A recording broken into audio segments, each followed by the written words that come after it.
You know, everything can seem like it's in a hurry, but it's not. You're in a hurry. I've been in a hurry. You can't make really good decisions when you're in a hurry, and the truth is, we always have the choice. I think we like to try and deny the fact that we have free will, but you'll see a lot of people, lots of famous people have gotten into the free will debate, but clearly we do. Otherwise, well, why would you choose?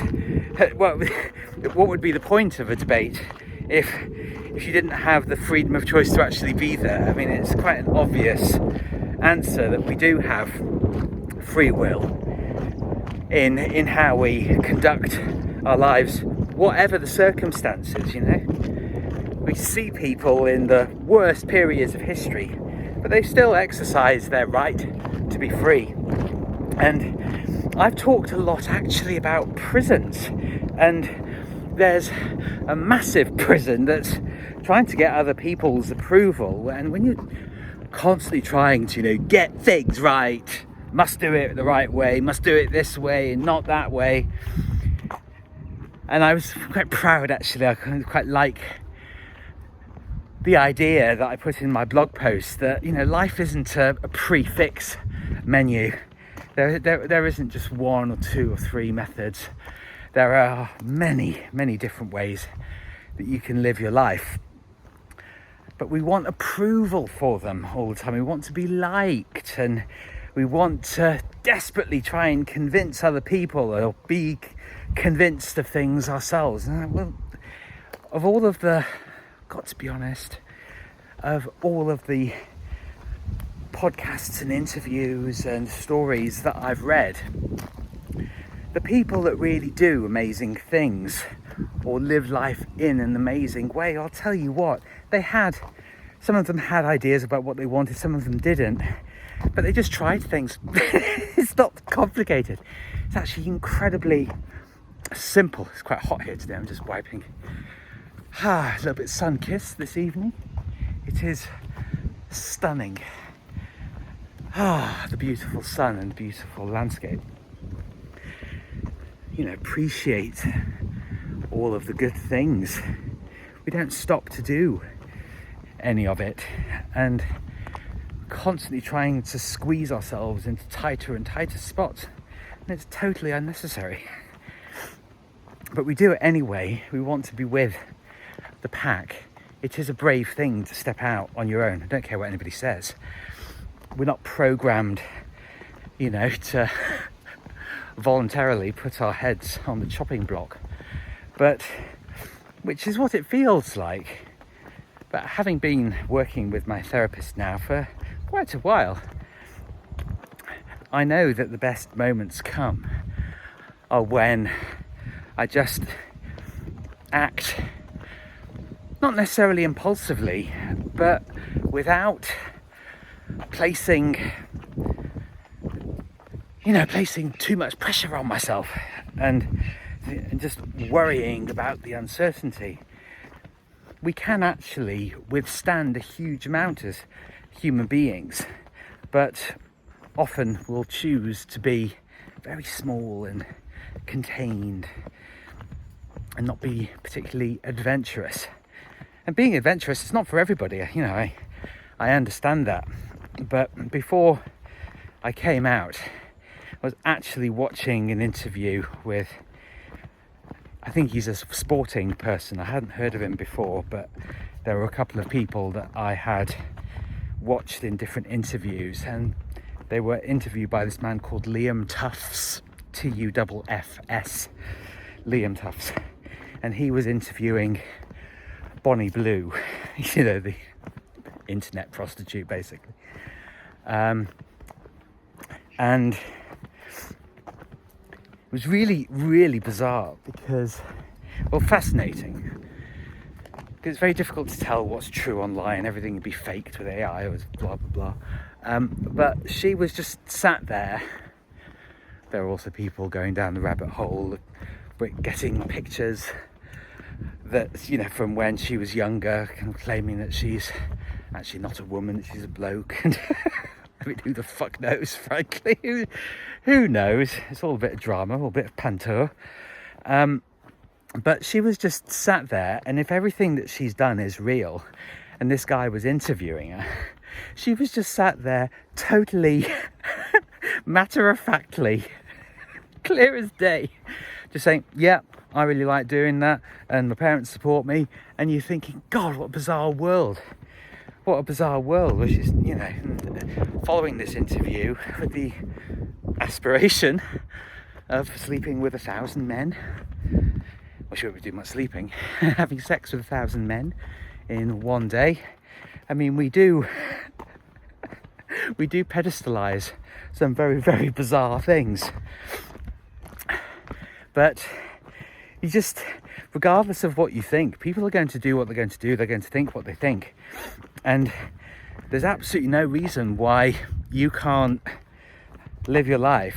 And people say, oh, I think it's Martin, you're probably just really permissive, and you probably think it's great that she's done that. And it's like, well, it doesn't really matter what I think about that, because A, you can't tell if any of it's real.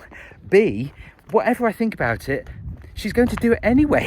She's going to do it anyway. And everybody's waiting for people to go online and decry these things. And I think, no, stop. If you're so disgusted by it, stop relentlessly sharing all of it. Start sharing beautiful things. Start sharing noble things. You know, people are absolutely desperate to jump on bandwagons. But it doesn't mean you have to.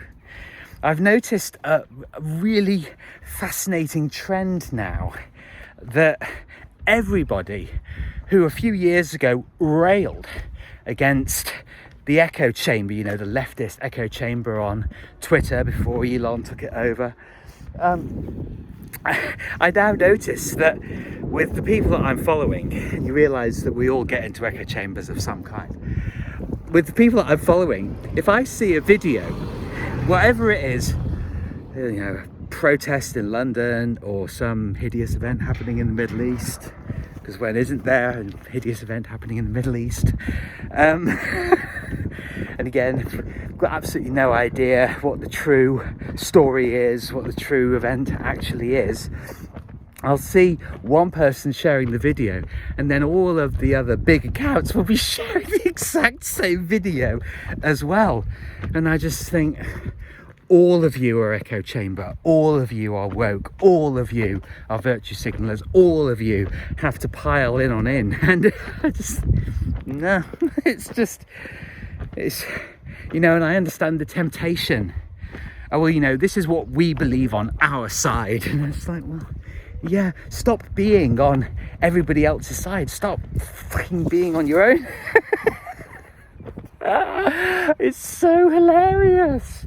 It's so hilarious that people honestly do not see what they're contributing to.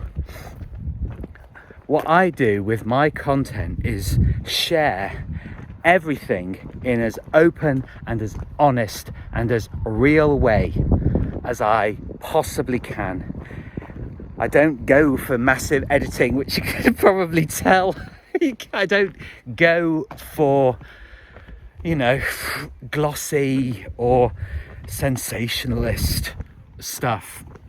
I honestly do just record each day what I'm thinking and what I'm learning and what's making my life better. And I share that with you, good people. And I really enjoy it. I feel like it's making a genuine contribution rather than piling on in anger, which is what people are doing. And they're all outraged, men. Just moral fucking zealots all the time. And it's just, I mean, it's comical because everybody is acting out their part in the pantomime.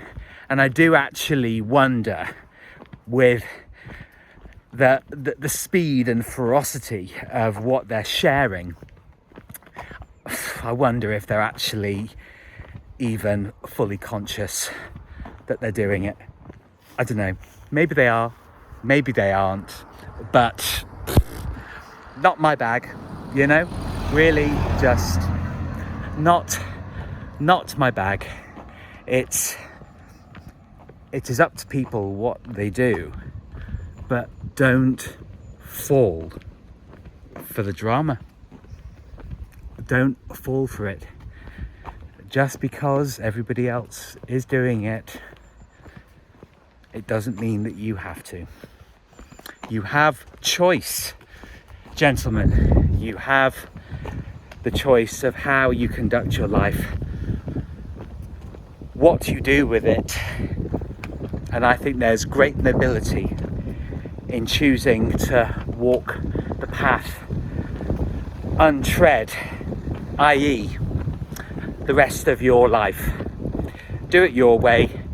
Pick here and there, learn things, find what works for you, discard what doesn't, trust yourself, believe in yourself, and have faith in the process and in the journey. That's the best life that I can see. That seems to be the common denominator of all the people that I've watched who have lived peacefully and prosperously. The choice is always available to you, chaps. Live your life well.